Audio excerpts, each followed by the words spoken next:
Good morning, good afternoon, good evening, good night, good day to you, depending where you are in the world. Nighttime devotion. We're reading from the devotional Lift Him Up. The title is Truth, the Basis of Character. The scripture reading comes from Psalms 119, verse 11. Thy word have I hid in mine heart, that I might not sin against thee.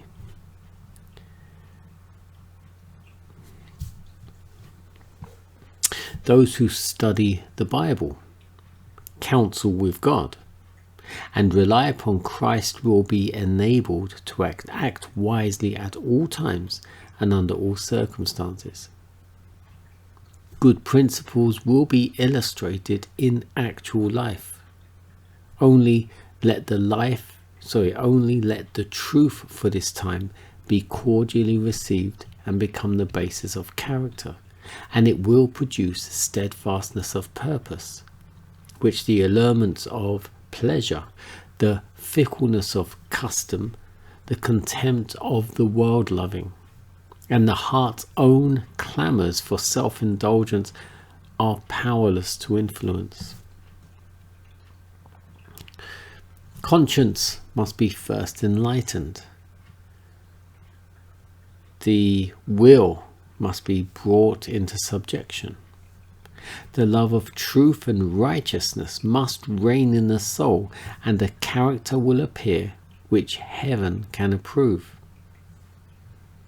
We have marked illustrations of the sustaining power of firm religious principle. Even the fear of death could not make the fainting David drink of the water of Bethlehem, to obtain which valiant men had risked their lives.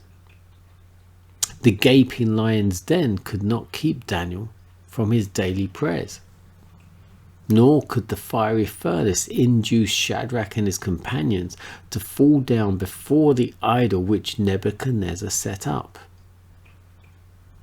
Young men who have firm principles will eschew pleasure, defy pain, and brave even the lion's den and the heated fiery furnace rather than be found untrue to God. Mark the character of Joseph. Virtue was severely tested, but his triumph was complete. The same lofty, unbending principle appeared at every trial. The Lord was with him, and his word was law. Such firmness and untarnished principle shines brightest in contrast with the feebleness and inefficiency of the youth of this age. The idea that we must submit to ways of perverse children is a mistake. Elisha, at the very commencement of his work, was mocked and derided by the youth of Bethel.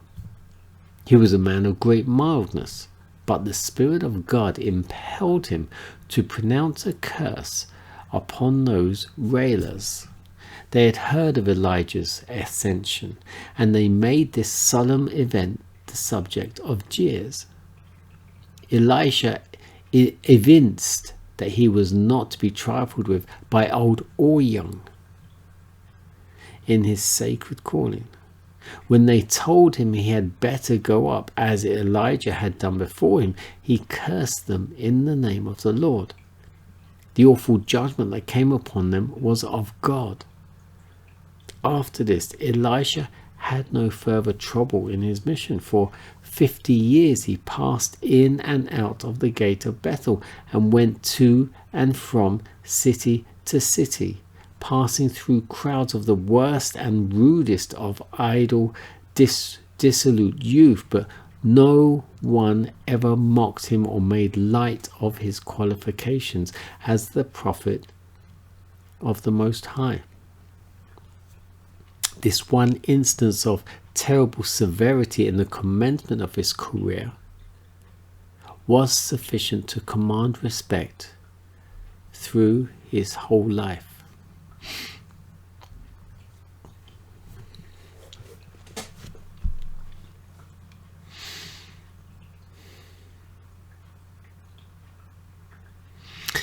And you need to read that if you're not sure, you don't understand.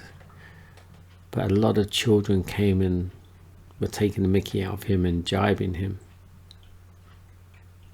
And he cursed them in the name of the Lord.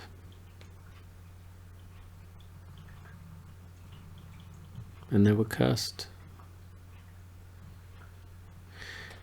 I didn't actually like that part. I found it a bit sinister, but God worked through him, and it basically that kept everyone away from him for the rest of his life. So God knew what he was doing. And it was God working through Elisha, not Elisha doing it upon himself, by himself, as far as we can tell there. God knew what he was doing, and he does know what he's doing. So whatever situation you might be facing, trust God to deal with it.